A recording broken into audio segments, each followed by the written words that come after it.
Mudah-mudahan perkara yang jadi pikiran ini fatwa nih, enggak, sekedar pencerahan. Terakhir nih, supaya jangan ditanya GST, sebab saya dikait-kaitkan ke situ. Saya tak pernah bercakap, dipercakapkan. Saya tidak pernah berfatwa, dipatwakan.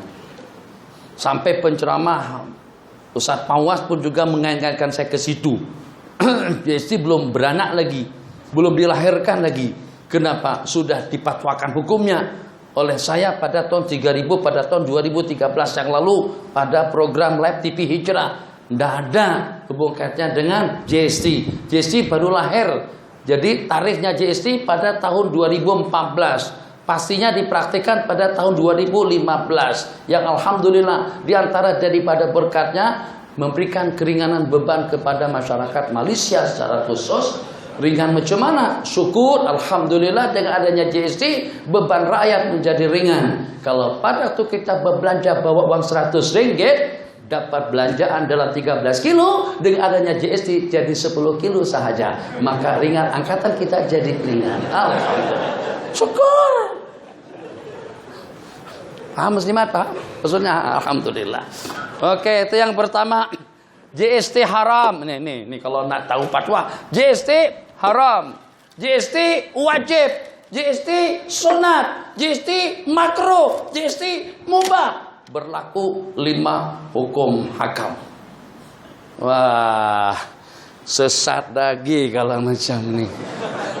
Dengar dulu. Kalau negara kita dalam keadaan krisis, kita diserang, kita dijajah, sedangkan kita tidak memiliki persenjataan yang cukup, yang kalau pada itu senjata kita tidak lengkap dan cukup, negara kita akan dirampas, penjajah akan betapa di negara kita. Kalau ternyata satu-satunya untuk mendapatkan dana, modal, duit untuk melengkapi persenjataan kita, pertahanan kita, GST hukumnya wajib. Betul? Iyalah, ambil, bukan lagi 600, 70%. Untuk korporat-korporat yang banyak duit, untuk menteri-menteri 100%. Kenapa? Sebab negara dalam keadaan terancam. Itu GST yang wajib. GST yang sunat, ya Allah, negara tak mampu untuk bina rumah untuk warga emas, untuk pondok-pondok pesantren, untuk maktab-maktab tahfiz. Kerajaan sudah bankrupt, tidak ada duit, banyak utang. Jadi terpaksa mengenakan GST kepada rakyat atau juga kepada orang-orang tertentu, agar warga emas, agar dengan yatim piatu, agar dengan fakir miskin, agar dengan pelajar, agar dengan penuntut, agar dengan para imam-imam di masjid mendapatkan keperluan yang memadai, tempat tinggal, asrama, atau dengan perkara-perkara seumpamanya. Karena sasarannya kepada benda yang sunat, hukumnya pun juga sunat, dengan arti kita saling bantu-membantu dengan perantaraan menyalurkan sebagian daripada harta kita. Bila GST hukumnya haram, yang seketika kerajaan masih mampu untuk menangani segala keperluan-keperluan yang diperlukan oleh rakyat, untuk elektriknya, untuk airnya, jalanannya, pembangunannya, ekonominya. Kalau ternyata lebih daripada cukup, atau kalau seandainya cukup saja, maka tidak boleh mengotak-ngatik untuk mendapatkan sembarang duit daripada sesiapapun, kecuali dengan cara yang dibenarkan. Wala ta'kulu amwalakum bainakum bil batil. Janganlah sekali-kali dengan kalian antara satu sama yang lain memakan keuangan orang lain secara batil. Nabi kita bersabda, aku diperintah, disuruh oleh Allah untuk memerangi manusia, umirtu an uqatilan nasa, sampai mereka mengucapkan 2 kalimat syahadat. Fa idza qaluha, apabila mereka mengucapkan, aman jiwa raga mereka, aman image dan kehormatan mereka, aman juga harta, duit dan kekayaan mereka. Nah itu kalau dalam keadaan semacam itu. Sekarang yang memberikan jawaban pasti bukan saya, bukan mufti, bukan tuan guru, untuk mengatakan negara kita dalam keadaan darurat, memerlukan bantuan dan pertolongan daripada rakyat.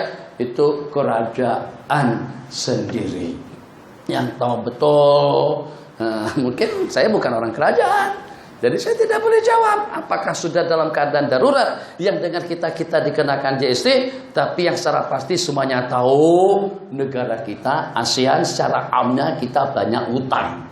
Mungkin barangkali kata kerajaan kan tol sudah buat kanda, air sudah, lampu sudah, pembangunan sudah semuanya. Nah, kena giliran kalian untuk bayar utang tuh yang 40 billion, yang 50 billion itu.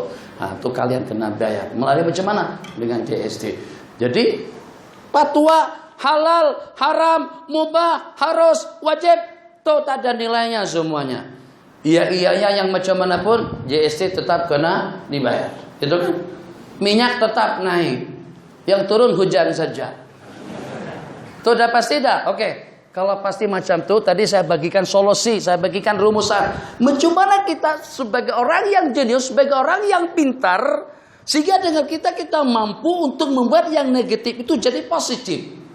Bagaimana dengan kita membuat penyakit itu akan jadi kebajikan. Bagaimana dengan kita membuat tidur itu akan menjadi ibadah. Bagaimana dengan kita pada waktu kita dicoba dan diuji itu akan menjadi ganjaran pahala di sisi Allah. Itu kita harus jenius, harus kita pandai. Kenapa? Sebab di benar sudah tidak dapat dielak. Yang macam mana pun kena GST. Beli telur kena, rokok kena, semuanya kena.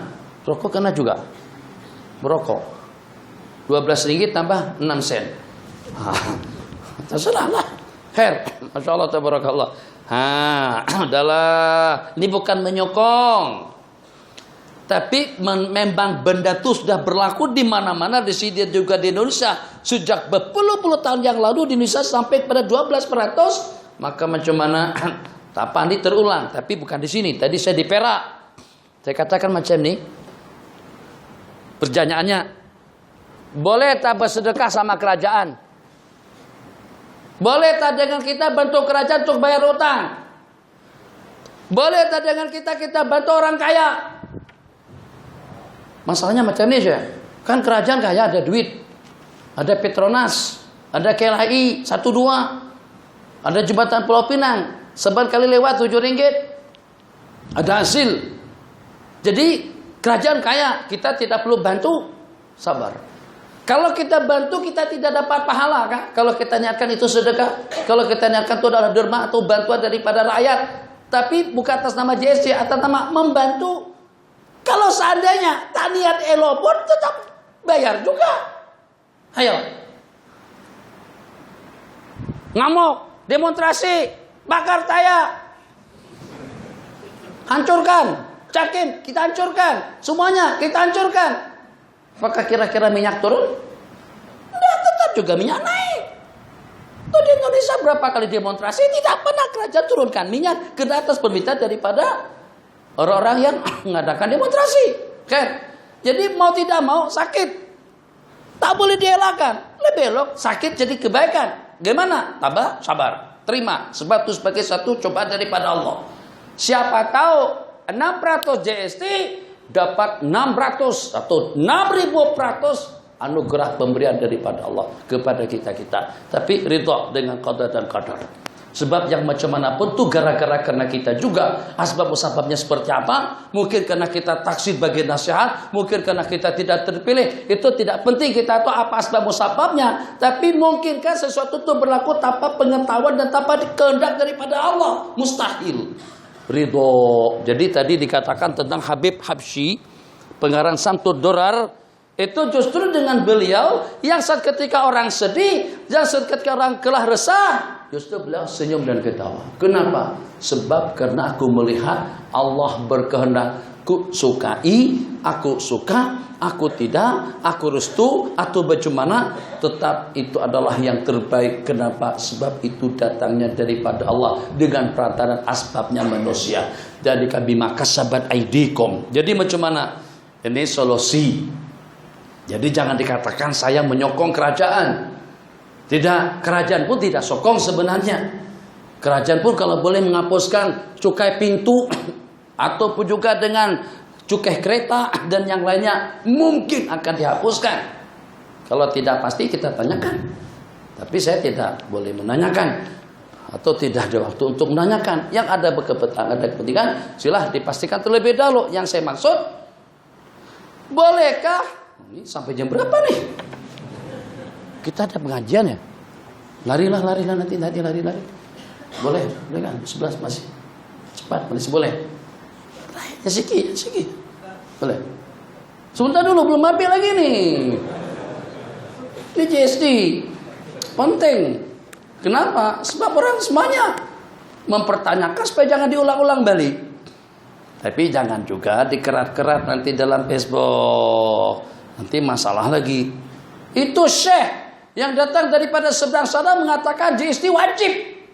Oh, kiamat kita kalau macam itu.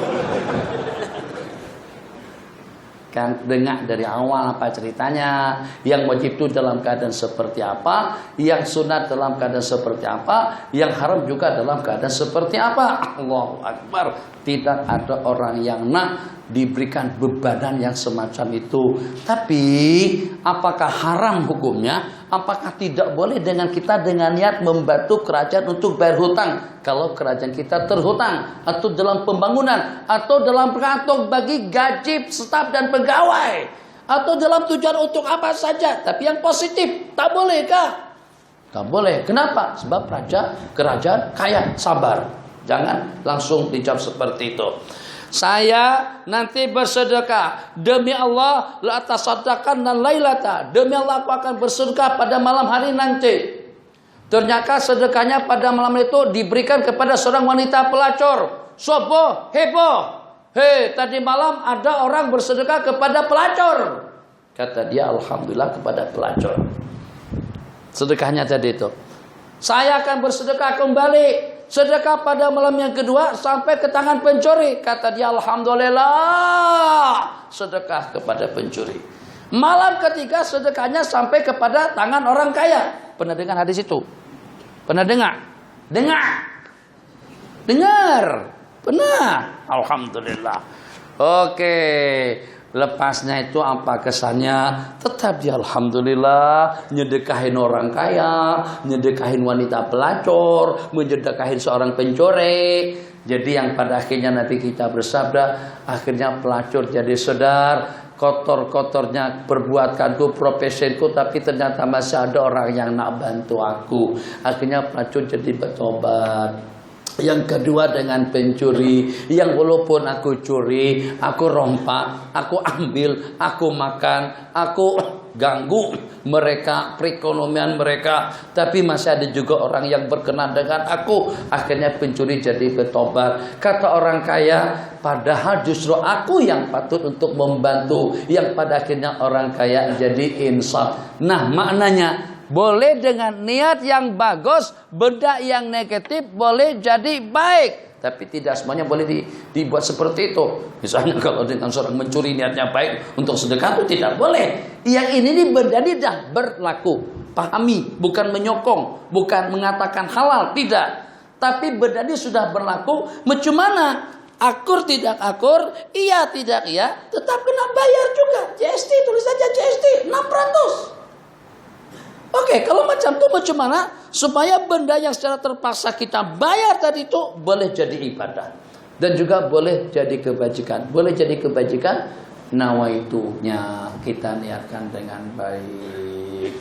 Dan mudah-mudahan ya Allah ya Arhamar Rahimin, yang walaupun sebenarnya aku tidak akur, tapi aku niatkan ini untuk membantu orang-orang yang memerlukan bantuan siapa saja. Mudah-mudahan ini akan menjadi asbab rezekiku semakin melimpah ruah, kehidupanku semakin selesa dan nyaman. Dan tidak mustahil cobaan dan ujian yang semacam itu akan menjadi penghapus dan penghapus dosa-dosa kesalahan kita. Abang tadi apa tuh bang?